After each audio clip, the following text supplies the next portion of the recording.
Oh, Martin, I know you're usually pretty good at being calm and measured, but the emotions right now must be absolutely spectacular. Yeah, I love it. I love it. I love to win like this. I love these games. I love to play at home. The fans, the atmosphere is unbelievable. So very, very happy and proud of the team as well, to come back in the game and to win, massive game for us. So yeah, very, very happy. The roof absolutely came off at the end, and I saw you go over to the supporters after full time. What is it like sharing that moment with like a big group like that? No, it's the best feeling in the world, honestly. This is what we play for, this feeling, to celebrate with our fans, to give them something back, everything they do for us, how they supported us in each moment, when we go 1-0 down, they keep cheering. And they gave us so much energy, so yeah, it's amazing to give them these 3 points back. And actually, the last couple of minutes, plus stoppage time, felt like a match in itself, didn't it? You lost it and then you won it. Yeah, no, it was mad. Don't know what happened, but we played 12 minutes. But yeah, Gabi did so good there in the end, and I got the third goal, so yeah, it was good. And you scored a great goal, but I bet it feels about 100 years ago now, doesn't it? Yeah, it was a long one. I think all the games are like this now, with the added times, and yeah, you have to be prepared to play 100 and 105 and 110 minutes, so we have to dig deep every game, but I thought we did brilliant today, and I think we deserved the win as well. And I heard no real time to enjoy it. You've got to get straight on the plane for international duty. Yeah, Norway. Straight to Norway now, so yeah, it was going to be good to see the boys there again and keep going there as well, so yeah, excited. Well done, incredible day. Cheers, mate. Thank you. Talking about the dramatic end, big moment, of course, for Arsenal's club record signing. Here he is, Declan Rice. Congratulations, that was Rice Baby, wasn't it? Yeah, it was prime vanilla ice, that. Featuring myself. Ice in the veins as well. No, look, honestly, my mouth's really dry. What a moment, what a moment to score.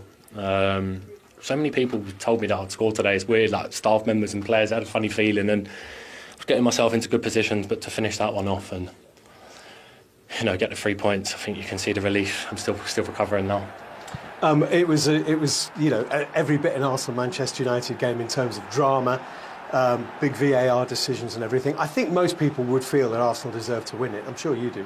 Yeah, we was knocking at the door constantly. I think we had the more of the chances. Their chances were coming more from counter-attacks, that we was giving away sloppy balls.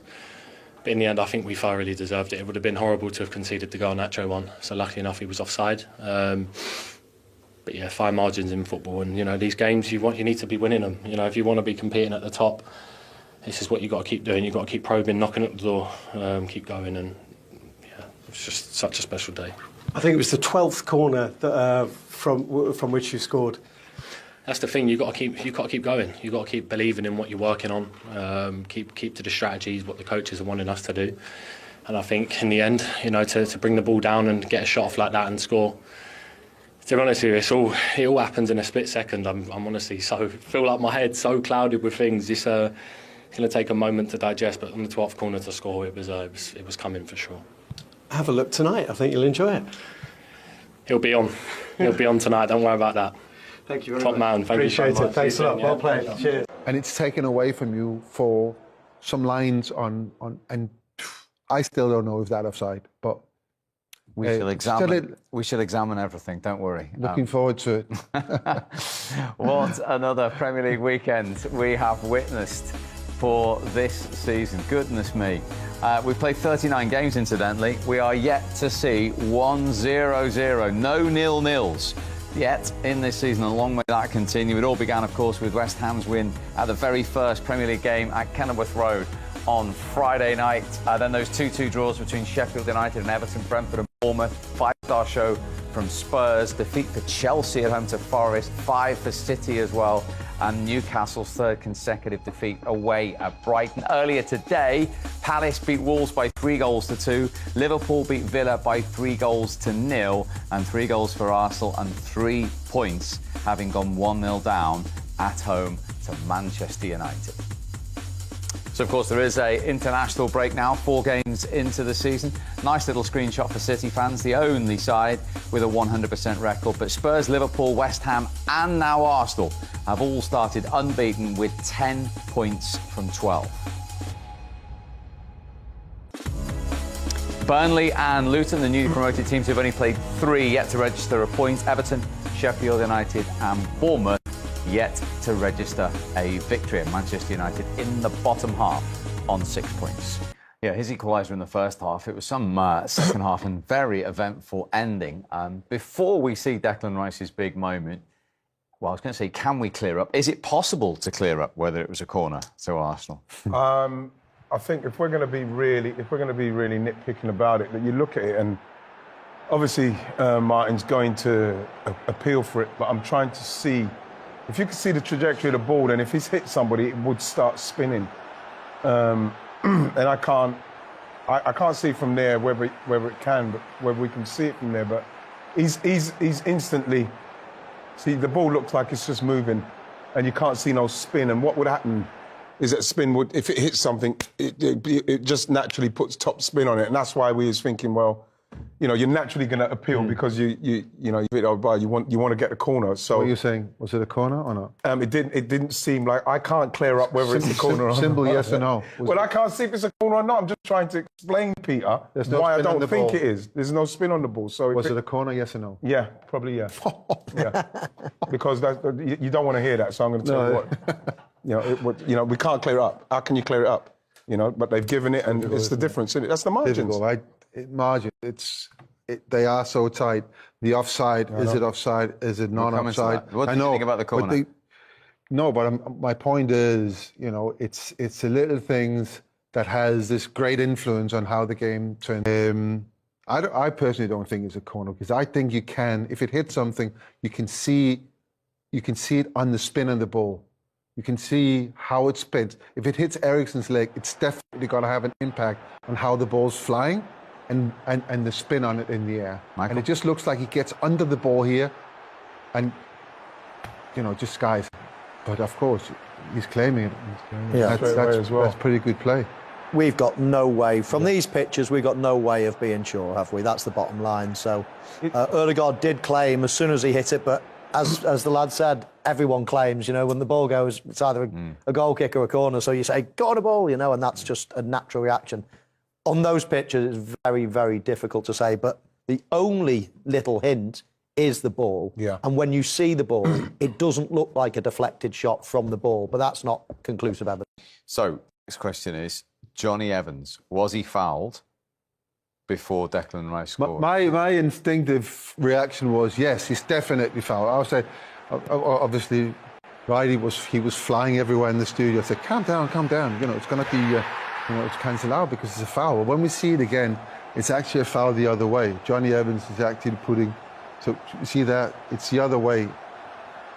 I think it's really, really bad defending. How can you let Declan Rice, first of all, be free there, and then give him that much time when you're 6 minutes into added on time, and there are enough players there, Harry Maguire, Marcus Rashford, Johnny Evans is on the ground, but there's enough players there to go out and challenge. And then at the end of the day, I know it gets a deflection, but if I'm Onana, I would be a little bit annoyed with myself for not having saved. Yeah, because it's not that difficult. You know, it gets a deflection, he's still getting to it. You know, it's not like he doesn't have to change direction massively. You know, he's still there. It's just, you know, the way they're little things, you know. Well, but have it was the second half of fine margins, wasn't it? So yeah, that was one of them. Yes. Yeah, I thought Johnny Evans was trying to block Gabriel, so I didn't think it was a foul at all, despite, you know, claims. So I thought that was fine, and yeah, I agree. You know, you'd have to look at the goalkeeper there. Does take a deflection. Johnny Evans actually pulls Gabriel out the way in the end. He blocks him there. He tries to block him, and then Declan Rice has swept around the back. Does really well to keep it down when a bouncing ball like that. You've got to concentrate. And then it just takes that little deflection off Johnny Evans. And then here into the crowd of players, that's what I see what you're saying there, in respect, because, you know, with some deflections, it deflects and it goes way over that side. Obviously, you ain't got no chance, but with that one, again, you know, ain't it though, Pete, he's expecting a different kind of shot, though, isn't it? Because he's gone down and then it's deflected and then it's... I don't know how you move your arm. So the way I phrased it was, I said that Onana probably will be a little bit unhappy with himself. So it's not like a clear, massive goalkeeping mistake in that respect, because it does get a deflection. It does have an impact on how you dive and where your balance is. You know, sometimes you're so much out of balance that even a hand turn off. But if that was me, I would probably be a little bit annoyed with myself and think. OK, that's the Manchester United goalkeeper we're talking about. Let's speak live to the Arsenal one, Aaron Ramsdale, after that incredible game. Good to see you, Aaron. Well done. That was incredible to watch. What was it like to play in? Yeah, it was a top game. Two teams who were very well coached, and it was very tactical. Not many chances because of the way both teams are set up. But yeah, great ending for us. We were ruthless when we needed to be at the end, and crazy day, but you know, we come out with 3 points, so we're very pleased. Crazy last 10 minutes, because for a split second you thought you were 2-1 down. Yeah, you know, we probably got sucked into the emotion of the game, going for the goal, and you know, that can bite you sometimes, and you know, the penalty goes against us, which was probably the right decision, and then there was a goal, and it was almost a sucker punch, and then you get lifted. So to go on then after to score 2 goals, it's a great feeling for us and the team in the dressing room. Aaron, with the obviously with the Fulham game, coming off the Fulham game and not winning that, is there anything? Is anyone saying anything about how important it is for us to win the home games at the moment? And did you feel pressure with that? Because I'm feeling like the last 15, 20 minutes of games, when the game's tight, Aaron, I feel like there's an anxiety there. I think there's a pressure to win games of football when you play for Arsenal. I don't think that's going for the league or not.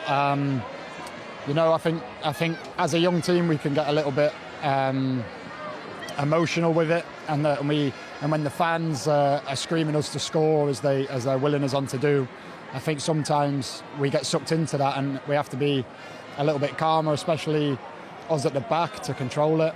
But you know, I think it's time on the pitch with this team. There's a few new faces. And, you know, Zinchenko, Kai Havertz and Martin Elliott's the first time they played together. So I think the longer we go on, the relationships will develop, and yeah, I think you'll see it start to click a lot more.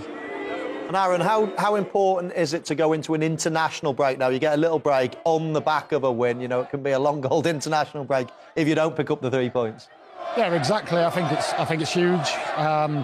Because we're not going to debrief this game until probably 10 days' time. So going into it on a loss, you know, you're dwelling on it, and then you've got to pick yourself up to compete for your country. So at times, yeah, there are going to be things which we need to improve on, but with the win, we're able to, you know, go into it with a smile and be able to enjoy the international break and compete with a new set of players and a new team.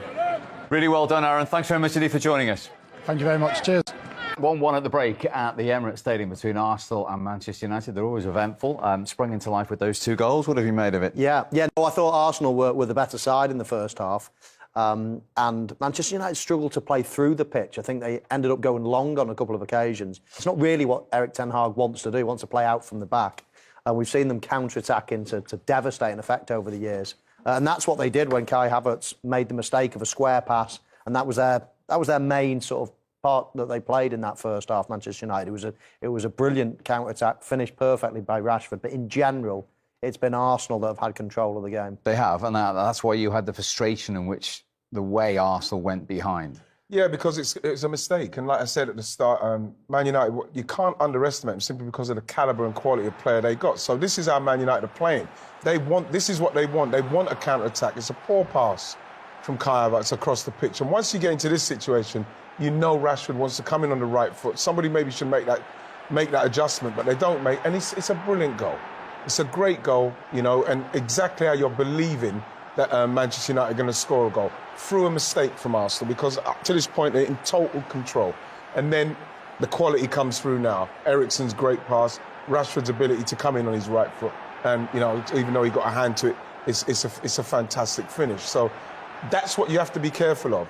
No matter how much possession you've got, no matter how dominant you're being, Man United can do that to you, no matter how poorly they're playing. And you're sick of the sight of him. That's 6 goals against Arsenal now, his second favourite opponent. Straight away, Michael, we noticed this. Mikel Arteta called his captain over as soon as the goal went in. Yeah, and whatever he said worked, because obviously he was the man that got on the end of it. A matter of seconds later, Steve, the kickoff was taken, and Arsenal got back into the game straight away, which they needed to do. And could, Peter, Manchester United have done any better here? Yeah, I think, I mean, I had a coach who always said to me, or to the team, you know, that you're most vulnerable right after you've scored. You know, you've got to focus, concentrate. I think Martinez shouldn't be running towards what he's doing. He should be running to what the error is. Eriksen should be running back and cover for him. But he runs the other way, Martinez. Takes himself out of the game. And I think Dalot as well, looking for a little bit scared of Saka. But I you know, in defending, a lot of the times it's about putting out fires. So you put one fire out and don't think about the next one until you have to put that out. And I just think that, you know, the players, they weren't focused, they weren't concentrating enough. They were happy they were 1-0 up.